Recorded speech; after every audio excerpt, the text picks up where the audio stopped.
I worked for 6 years at this job and I broke up for Christmas.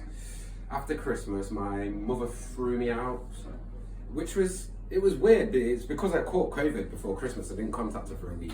She basically told me to get out, which sounds really strange, but I was ill. And yeah, and then I stayed with a friend for a few nights, mother and my kids, but they all had enough in the end. So I ended up homeless on the 4th of January for almost 2 weeks. I kept the job to pay the bills and pay my mum and help her pay the mortgage because she was struggling.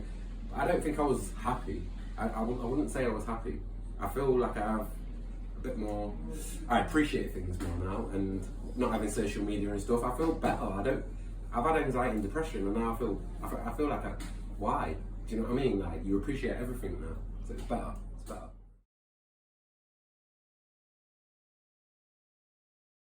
I had a lot of friends and family, well I thought I did, and just, if you ask them to stay with you, do you think you're going to set up camp there and you want to stay there for months and months? I just wanted somewhere to stay for the weekend or for the week where I got my ID, where I sorted my clothes out, just somewhere to chill at night. But they thought I wanted to be there all day, lying on the sofa. And if you've got kids and a job, you don't want a man-sized child on your sofa, yeah? But yeah, they don't like me as much as I thought they did, as much as I thought they did, you know?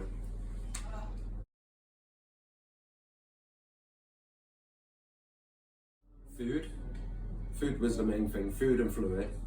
Because you can live on water for 30 days, so fluid is the main thing. And then food, and then warmth. And that's pretty much all your day consists of, trying to be warm, trying to eat, and trying to drink. That's all it is, full circle. And trying to find somewhere out of the rain, out the cold, yeah, just that. So my first night, this happened a lot over the 10, 12 nights, I can't really, but people would say, oh, you can come here, or I've got a mate that might let you go on there so far, and it'll get to a certain time, like 9 or 10, and they'd let you down, or they won't be where they said they was going to be, or they won't answer the door, and then you think, the first night I was like, oh, I'm on my own now, and I think I had on about 3 hoodies, 2 pair of bottoms, 3 pair of socks, and I just thought, well, and because I'd walked around Nottingham playing Pokemon with my daughter, I knew sheltered places, and so like sheltered places on parks, on pubs, and churches. So I think the first night, where did I stay? I used to drink in a pub, and I knew they had an outdoor smoking shelter with raised seating, leather seating. So I went there. You sleep for about 2 hours, wake up freezing. So you walk around all night until it gets light and the sun comes out, and then you can sleep again. But your feet are killing, blisters, everything. Swollen ankles, swollen toes, yeah.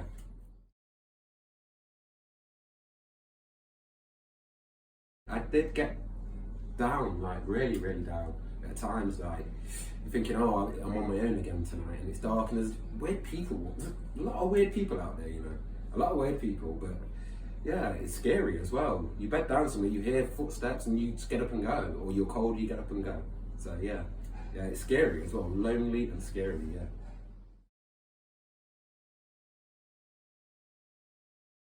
Yeah, you have to find somewhere where there's not a lot of foot traffic, you know, and somewhere quiet. Or if you're really scared, find somewhere really light and exposed where there's cameras. That's because a lot of them sleep somewhere really exposed, light cameras. Or like me, I'd find somewhere quiet out of the way, like a bit out of town. I noticed the sun going down around 5, and then a couple of hours after that, it just drops. And the first night I was out, everything was ice when I was walking around, and it's so cold, and I didn't have gloves, and this finger's still swollen. It might have frostbite. It's still swollen, but it's bigger than that one, isn't it? Yeah, it might have frostbite still. As soon as cold it's it. Yeah, and it's your hands, because you're doing stuff with your hands, and you don't think to wrap them up, and I think maybe one of my toes might have it, it's losing a bit of feeling, but yeah, the cold it's crippling. And not being dramatic, one night I woke up and everything around me was ice. Everything, but me. Woke up freezing. Imagine, you know, if I had a couple of beers, had a spliff, I might not have woke up. I'm very lucky to be alive. I'm thankful for that as well. Very lucky. I'm thankful every day for that. you fall asleep because you've walked around that much that you're tired, and you think, oh God, I've got to lie down.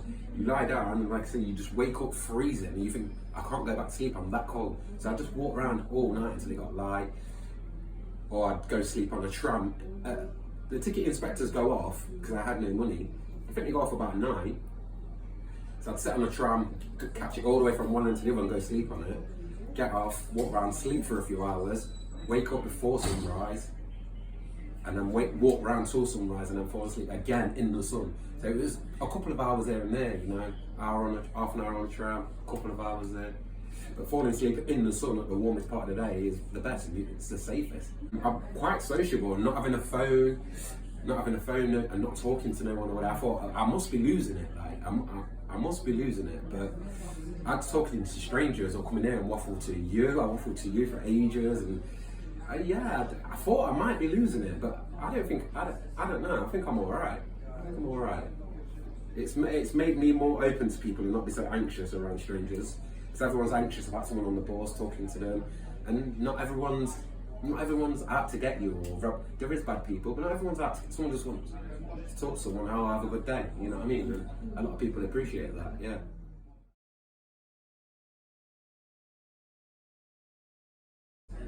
If someone was to make something for me while I was out there, it'd have to be waterproof on the outside, because if it rains, you don't want that getting wet, and you don't want it being wet in your bag. Because as soon as something gets wet, it's useless. It's useless, right? So it wants to be waterproof on the outside and padded and warm on the inside and thick. Yeah, and like a sleeping bag shape, you can wrap up in yourself, or a thick blanket. Like that's about the best thing. Yeah, hats and gloves. Hats, because your feet and your toes are the worst thing for the cold exposure. Yeah, and something waterproof to put your stuff in. A waterproof bag, even. Yeah.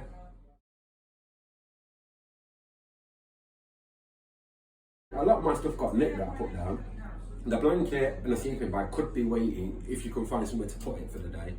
But it doesn't matter if it gets wet if it's waterproof, which is a good idea, or something waterproof to put over it, like a carrier bag. My bag was heavy. It had everything in, like my toiletries, and I was brushing my teeth in Victoria Centre, so that was heavy, but I didn't want to lose none of that stuff in there. So I carried that around all day, and it was really heavy on my feet. Yeah, so yeah, the lighter the better. The first 4 or 5 nights, I didn't have a blanket or a sleeping bag. I just had about 3 hoodies on, 2 jumpers, 2 t-shirts, 2 pair of bottoms, 2 or 3 pair of socks. That's all I had, and that's why I was waking up so cold. And then I come to a manual house, and they gave me a sleeping bag, a silver mat to lie on, that keeps the cold, and it's a bit of cushion as well. And my cousin gave me a blanket, which I wrapped in loads of carrier bags, and then in a big shop. And I stashed the blanket. So I don't think no one's going to nick a filthy looking blanket. And I tried to keep that dry, and I just kept going back for the blanket every night. Yeah.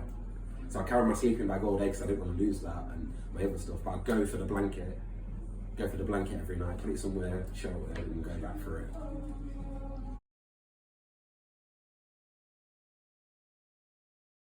Looking for housing aid. It used to be down there, and it was an off chance I asked some guy for directions. He said, "Oh, well, manual house is it?"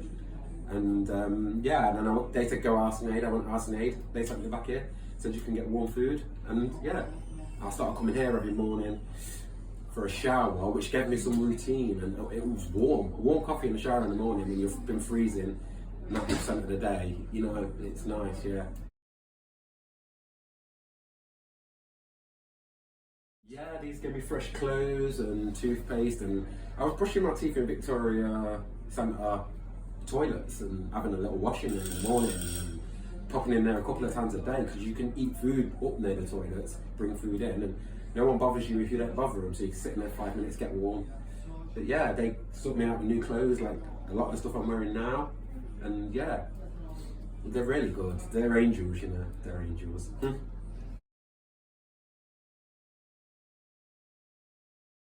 I think I was out for 12 nights, or it was definitely 2 weekends, because I definitely saw 2 weekends in town. And then I rang this place called Street Outreach, and if they come out to you, I missed them a couple of times because I moved because I was scared, and they come out to you. If they see you sleeping rough, they they come out and then they ring out an aid, and then the next day they got me in the hotel the next day. So I sleep in a hotel now, which is pretty cool. Someone gives you a bit of food or a drink, it really does perk you up if you're cold. Do you know what I mean? So, and yeah, just there's a lot of places that help. You just need pointing in the right direction. If you know anywhere like this place, Emmanuel House or House in Aid and stuff like that, and there's a lot. Like, just tell them to go there or ring a number. And yeah, you know, it won't work out for everyone, but it's you know, you just got to keep trying, yeah.